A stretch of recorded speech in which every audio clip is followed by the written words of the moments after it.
Hey, beautiful friend, it's Marnie, and welcome back to Life is Delicious. I don't know about you, but I personally found about a year and a half ago that my body was just doing a lot of weird things. I was dealing with some pretty heavy stress in terms of my parents' well-being and health concerns for sure. And we were also in the process of moving my mom and dad into assisted living and selling their family home. And I took over managing the family finances. So there was just a lot on top of my regular life. And my body was just obviously reacting to that. And of course, I'm also in the midst of menopause at 57. So I am dealing with all kinds of things. And it was just this kind of strange hodgepodge of circumstances where I was feeling bloated all the time, even though I was eating salads. My joints were achy. I was gaining a lot of belly weight, and I was just really frustrated and not feeling great all the time. So I had to really take my health into consideration and start making some changes. And so I'm really excited about having our guest on today. Her name is Simh, and she is a health coach, but she's an expert in gut microbiome. And through her radical new approach, she helps her clients restore their gut health, sleep better, balance their hormones, and shed that stubborn weight once and for all. Today, she's going to shed light on her 9 arms of wellness approach to help all of us reclaim our energy, feel lighter, and learn to live in harmony with our bodies. And I don't know about you, but that sounds pretty awesome to me. So if this is something that speaks to you, stick around because you're not going to want to miss this. Welcome to this episode of Life is Delicious. I'm Marnie Martin, and I'm so glad you're here. And if this is your first time here, welcome to the Life is Delicious family. This podcast isn't about surviving midlife. It's about crafting your next chapter life, overflowing with purpose, joy, and delicious possibilities. Listen, midlife doesn't have to be a crisis. It can be a beautiful invitation to remember who we are, to rediscover a new version of ourselves, or to completely reinvent our life to reflect who we are becoming now. So if you're tired of being exhausted, living life on autopilot, and putting everyone else first, then you are in the right place. Each week, we'll bring you thought-provoking ideas and practical strategies, as well as inspiration to help you prioritize yourself again. It's time to take back your joie de vivre. So grab a notebook and pen and pop in those earbuds, and let's go get it. As we all know, life isn't always delicious. And one of the only constants we have in life is that things are always changing. Life can be a beautiful mess of twists and turns. And as we grow through each unique season of life, our needs change, our goals change, our priorities change, and our responsibilities change.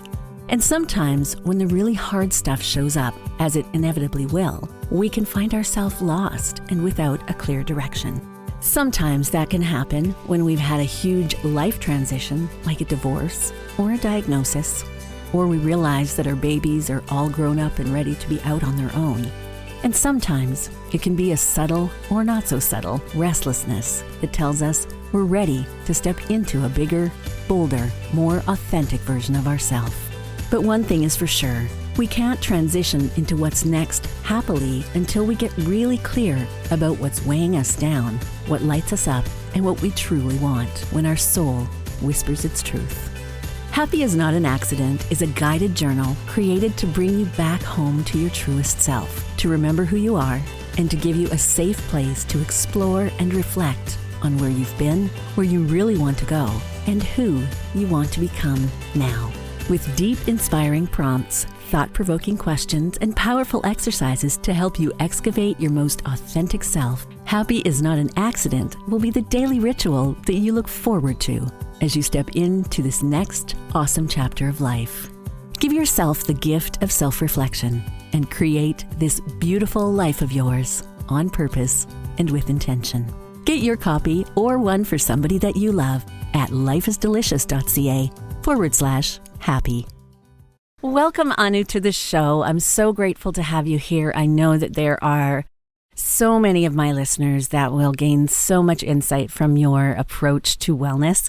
And so I'd love to hear a little bit about your own personal story, because I was looking on your website and I can see that you had to sort of solve some things for yourself before you could really move into some other, teaching. So tell us a little bit about your story and how you got into this work in the first place.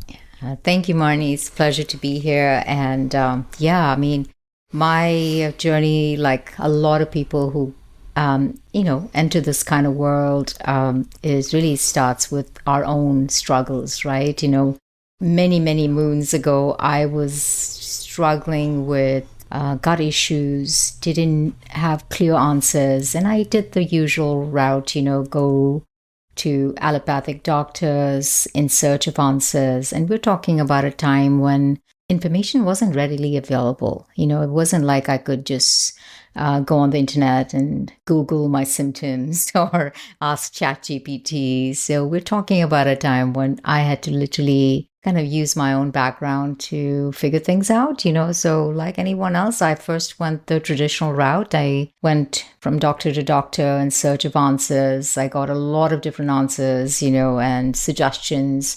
Oh, your blood work looks completely normal. There's nothing wrong with you. I think maybe you should add more protein or decrease protein or stop eating this, but it wasn't very clear, right? So it was very frustrating, and my symptoms weren't taken very seriously. A little bit of bloating, distension. It's we're all going to go through this at some point. It's just life sort of thing. And I still remember the day that everything changed for me like it was yesterday. Always thinking this is going to be the day I find answers. And the doctor was young, and he literally laughed at me and he said, gosh, your symptoms sound like mine and all the other residents, like, in other words, just suck it up. It's not a big deal. So I remember just sitting in my car feeling so hopeless. I just felt like, what is going on? Why am I not getting answers? And through all that chaos and hopelessness, one thing was very clear. A really clear thought came to me, and that was, no one else is going to name this. I'm going to name it myself. I'm going to find out what this is. And all of a sudden, I just dropped this victim or patient or whatever you call it hat, and I just became the detective, So I love that. That's so important, because I know so often we do get met with that. It's just part of menopause. Just, don't worry about it. It'll pass, or, it's not as bad as you think. It's all in your head, all those things. But it is, right? If the person going through that it's horrible. Because you don't know how you respond to the same foods that were completely okay before. And no one tells you that when you hit menopause, everything changes. The rules of the game change. Right, 100%. And you have a different body, and you're playing by the old rules. And no one tells you any differently. And I used my science background, spent a lot of time in libraries researching, and that's how I found the microbiome, fell in love with it. And I realized that you start healing yourself, and you learn about your own body, and then you want that same hope for others. And that's what led me to coaching, and specifically my niche, that is peri and postmenopausal women.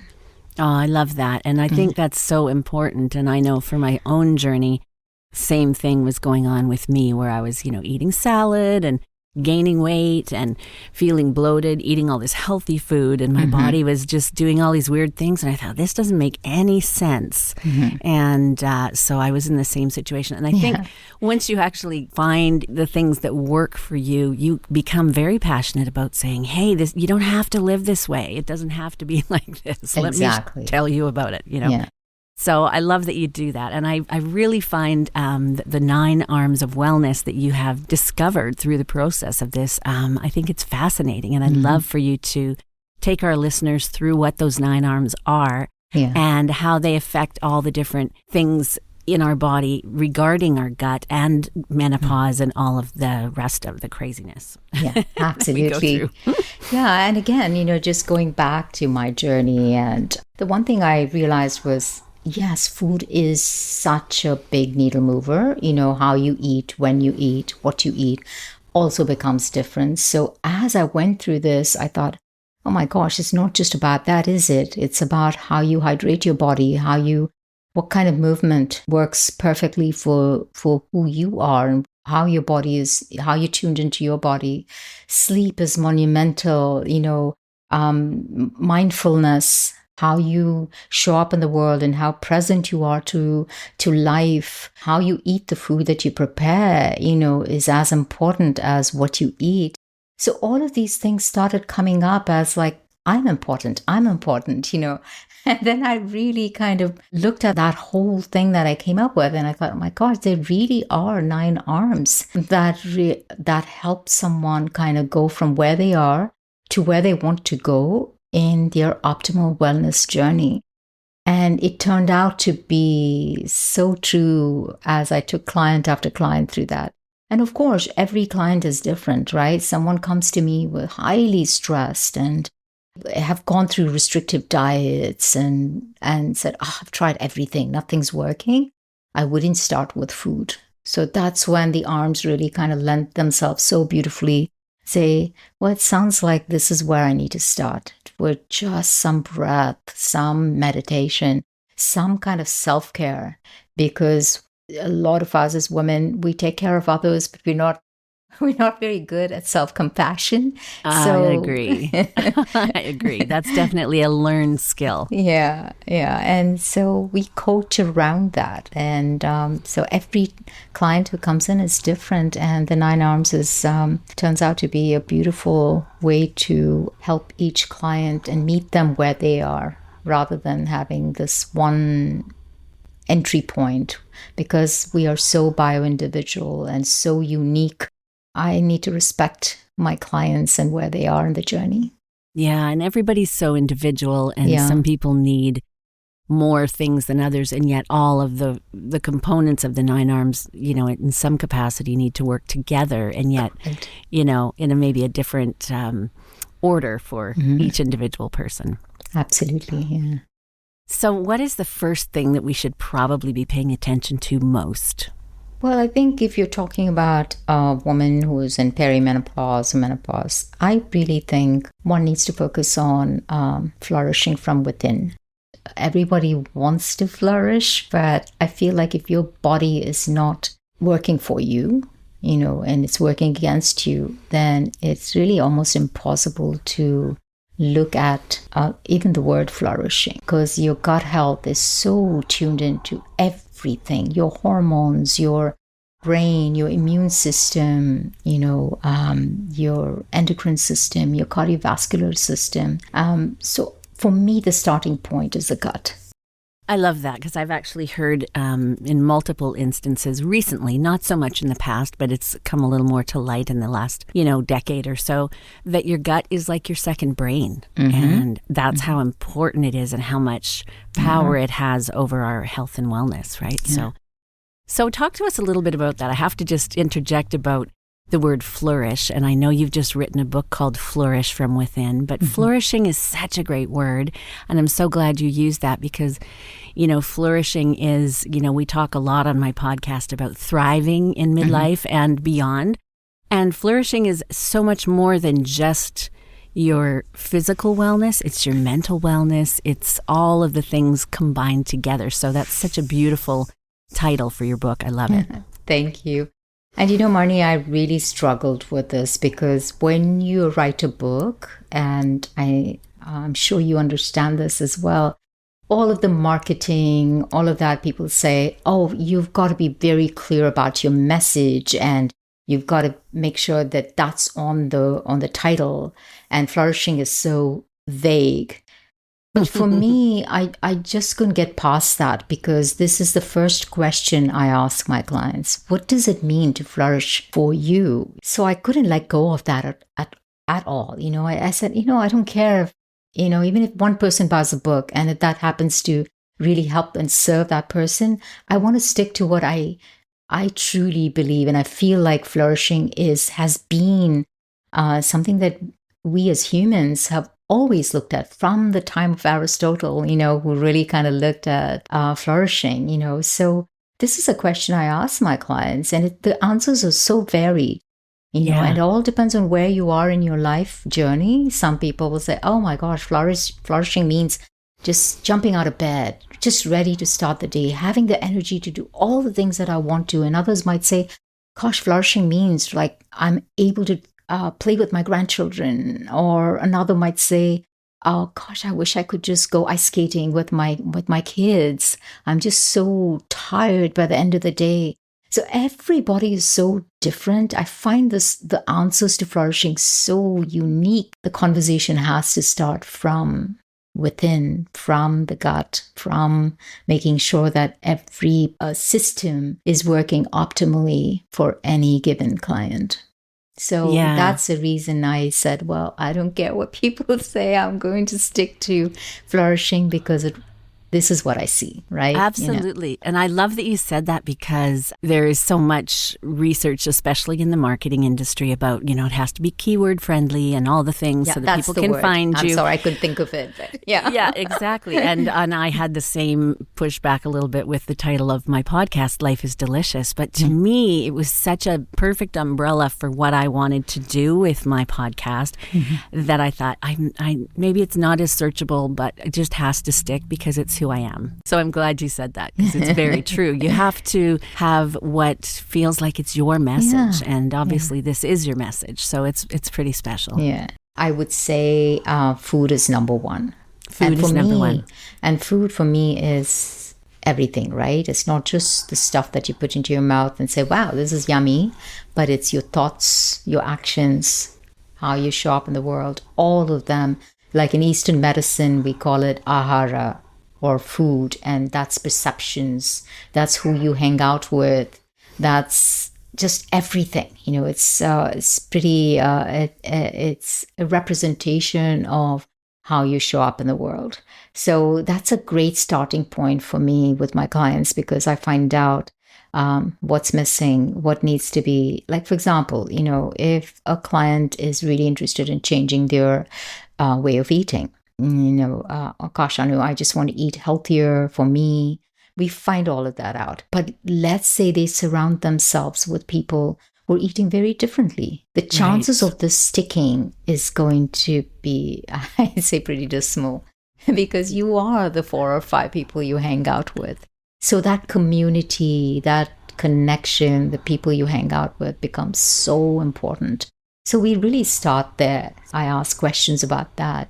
Who's your support system? Who do you have lunch or dinner with? How do they show up for this? Are they interested in doing the same thing? Because I'm not interested in someone losing 5 or 10 pounds, for a summer holiday. I'm looking at, how are you going to sustain this? Your weight loss or your health, like today, 5 years from now, 10 years from now. And for that, every aspect of life has to be examined. It can't be just, one thing. So we always start with food, who you eat it with, how you eat it, what's happening. And then we move on to the other arms. It could be hydration. And that depends 100% on how this person is eating. Are they eating their water foods? How much water do they need? Are they exercising? What time of the season is it? So many things will really help me with understanding hydration for a client. Yeah, that's super interesting, because I just learned a little bit about hydration foods, or water foods, as you call them. And I didn't know that before. And there was a lot of years I kind of cut fruit sort of out of my diet. And I think it was somehow in my brain, I associated it with high levels of sugar, because you hear that sometimes. And so I just kind of took it out. And then through the course of my own journey, I started to bring the fruit back in and do some smoothies. And oh my goodness, it's made a huge difference. And so tell us a little bit about, maybe give us an example of some water foods that maybe we wouldn't think of in that way. Yeah, let's do that. But before that, I think you're spot on about the fruit. Fruit has been demonized in so many by so many influencers. I know there was someone who said, hey, fruit it's as good as having like a Hershey's bar. And Right. to me, that's like a load of crap, because fruit has fiber, it has polyphenols, it has antioxidants that your Hershey's bar is not going to have. Exactly. And I think a lot of this comes from misunderstanding blood sugar, imbalance and all of that. So, of course, today's fruit is really higher in sugar. It's just been the way it's been modified to taste today's palate. Yes, I completely understand and agree with that. How do you eat it? Do you just eat just fruit? Do you have it with protein? Do you have it with a meal? Is it dropped into your salad? There's so many questions that could be so interesting about how you eat fruit, right? But could this be the dessert that you're actually craving for, rather than we, especially here in the States, we've gotten used to saying, well, we have a meal. What's for dessert? Why should dessert be part of every meal? It shouldn't be, right? If you had fruit, Exactly. you would naturally be so happy with, and you wouldn't crave something sweeter. So everything comes from just embracing that whole unprocessed kind of foods into your diet. So you're not looking for, and your body and your system is not looking for foods that are hyperpalatable. Yeah, I did notice that quite dramatically for me, because I'm not a big snacker and I don't do dessert all that often. But there are times when I crave carbs or something like that. And I noticed having that fruit in the morning and the smoothie and just being able to, it just satiated something in my system. So I didn't have those cravings. And it was amazing. I was like, that's really interesting. I mean, really comparing, I would say even smoothies with like juices. Smoothie is doing something for you. It's you're putting it in the blender. It's blending up all of your greens and your fruit and your protein, whatever it is that you're adding into the smoothie to make it like a whole, the complete meal. It's doing the digestion for you. And so whoever's doing the eating, let's say you have a lot of gut issues or you're just recovering from an illness, a smoothie could be a complete meal. Anyone who's thinking about smoothies versus, let's say, a juice, I would say 100%, a smoothie is a better choice. Right. Because you're getting the fiber. And we are in fiber famine. No doubt about it. Americans are, as a nation, we're not getting enough fiber in our food. Because think about all of the processed foods that we eat. Are they high in fiber? No. Are they high in protein? No. And why is that? Because if both of these things really satiate you, they make you full.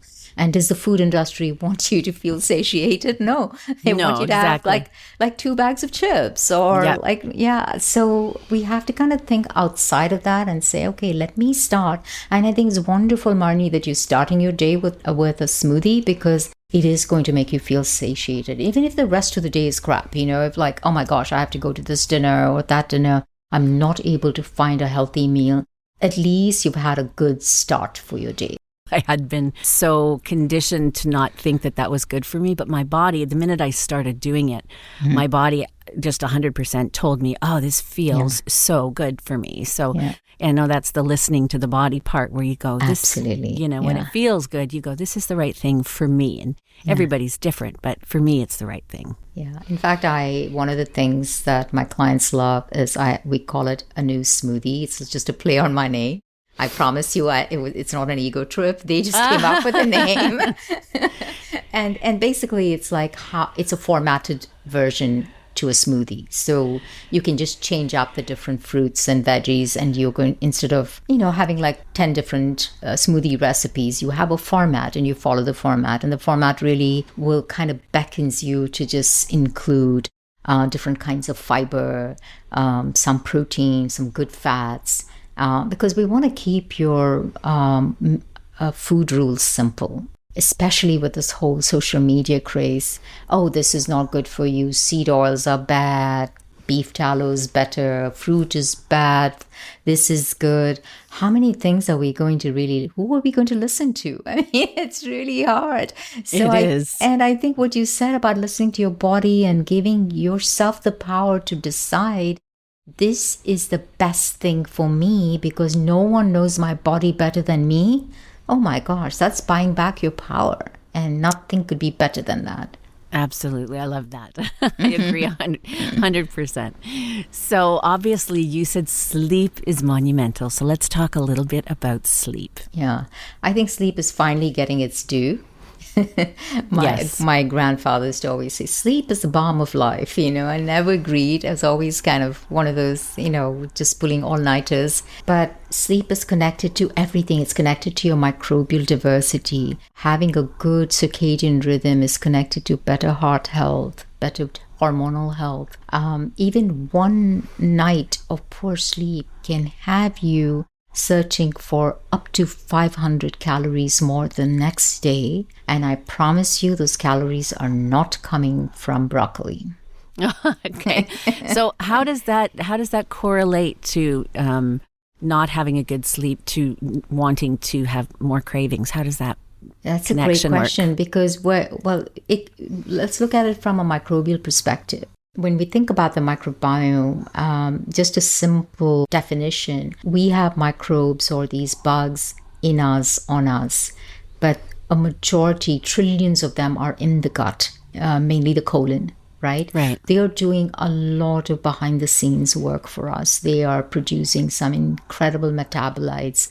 They're producing vitamins, minerals, neurotransmitters. When I say neurotransmitters, things like serotonin that keeps you calm, GABA, so 90% of serotonin is made in the gut by these gut bugs. Your immune system, 70% is in your gut. And these bacteria and these microbes are actually training your immune system.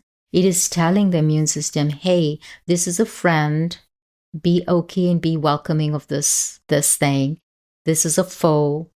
This is an enemy. This is a neutral party. So that kind of training is what our immune system, it's a much needed thing. But let's say we don't have enough diversity in our microbes. We don't have enough of these species. Then our immune system takes a beating. It doesn't know how to respond to food.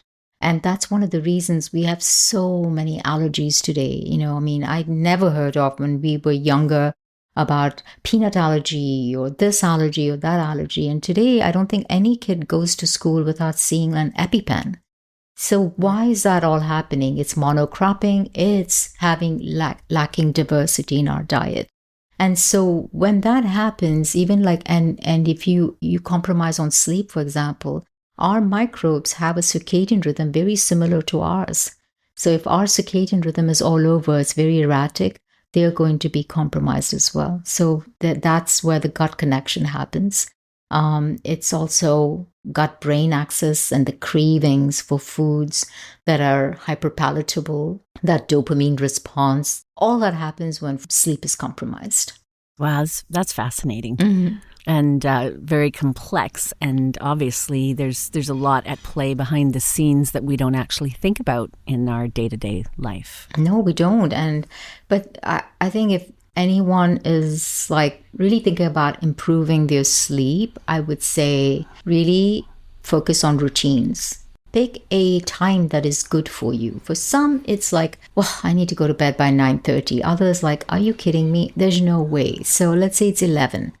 Have a cutoff, because a lot of things like repairing your liver, producing some growth hormone in people our age, all of that's happening at night.